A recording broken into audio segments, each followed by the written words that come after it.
Good evening. Tonight, I can report to the American people and to the world that the United States has conducted an operation that killed Osama Bin Laden, the leader of al-Qaeda, and a terrorist who's responsible for the murder of thousands of innocent men, women, and children. It was nearly 10 years ago that a bright September day was darkened by the worst attack on the American people in our history. The images of 9/11 are seared into our national memory. Hijacked planes cutting through a cloudless September sky, the Twin Towers collapsing to the ground, black smoke billowing up from the Pentagon, the wreckage of Flight 93 in Shanksville, Pennsylvania, where the actions of heroic citizens saved even more heartbreak and destruction.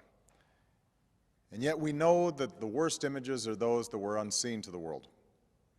The empty seat at the dinner table, children who were forced to grow up without their mother or their father, parents who would never know the feeling of their child's embrace, nearly 3,000 citizens taken from us, leaving a gaping hole in our hearts. On September 11th, 2001, in our time of grief, the American people came together. We offered our neighbors a hand, and we offered the wounded our blood. We reaffirmed our ties to each other and our love of community and country. On that day, no matter where we came from, what God we prayed to, or what race or ethnicity we were united as one American family. We were also united in our resolve to protect our nation and to bring those who committed this vicious attack to justice. We quickly learned that the 9/11 attacks were carried out by al-Qaeda, an organization headed by Osama Bin Laden, which had openly declared war on the United States and was committed to killing innocents in our country and around the globe. And so we went to war against al-Qaeda to protect our citizens, our friends, and our allies. Over the last 10 years, thanks to the tireless and heroic work of our military and our counterterrorism professionals, we've made great strides in that effort. We've disrupted terrorist attacks and strengthened our homeland defense. In Afghanistan, we removed the Taliban government, which had given bin Laden and al-Qaeda safe haven and support. And around the globe, we worked with our friends and allies to capture or kill scores of al-Qaeda terrorists, including several who were a part of the 9/11 plot. Yet Osama bin Laden avoided capture and escaped across the Afghan border into Pakistan. Meanwhile, al-Qaeda continued to operate from along that border and operate through its affiliates across the world. And so shortly after taking office, I directed Leon Panetta, the director of the CIA, to make the killing or capture of bin Laden the top priority of our war against al-Qaeda, even as we continued our broader efforts to disrupt, dismantle, and defeat his network. Then, last August, after years of painstaking work by our intelligence community, I was briefed on a possible lead to bin Laden. It was far from certain, and it took many months to run this thread to ground. I met repeatedly with my national security team as we developed more information about the possibility that we had located bin Laden hiding within a compound deep inside Pakistan. And finally, last week, I determined that we had enough intelligence to take action and authorized an operation to get Osama bin Laden and bring him to justice.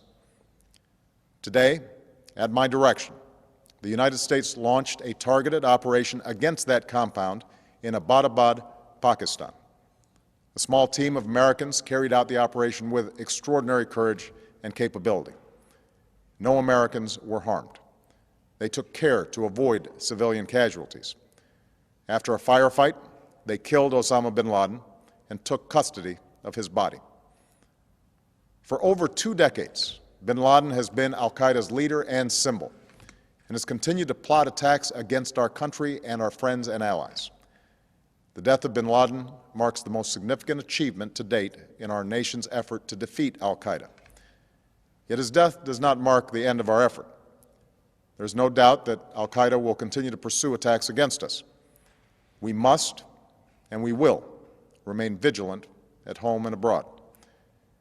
As we do, we must also reaffirm that the United States is not and never will be at war with Islam.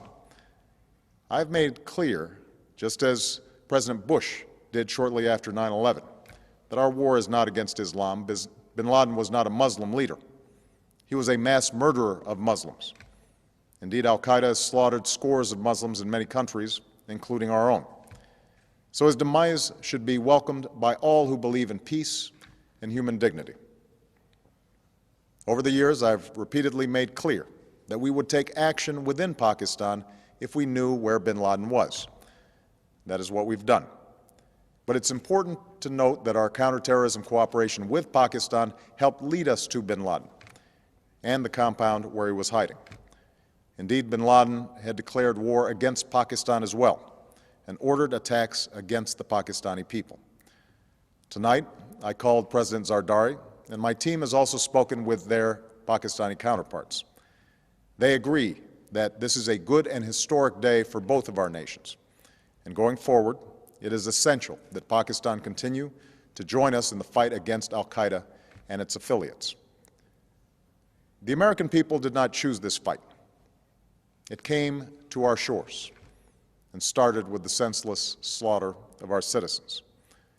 After nearly 10 years of service, struggle, and sacrifice, we know well the costs of war.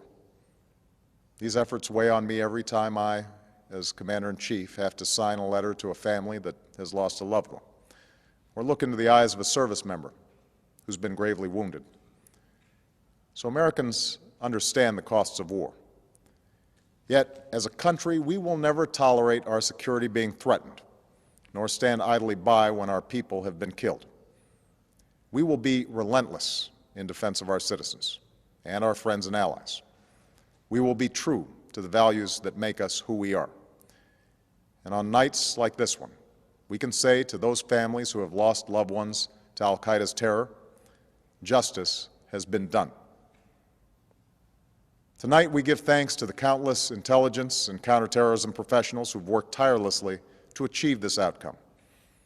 The American people do not see their work nor know their names, but tonight they feel the satisfaction of their work and the result of their pursuit of justice. We give thanks for the men who carried out this operation, for they exemplify the professionalism, patriotism, and unparalleled courage of those who serve our country. And they are part of a generation that has borne the heaviest share of the burden since that September day.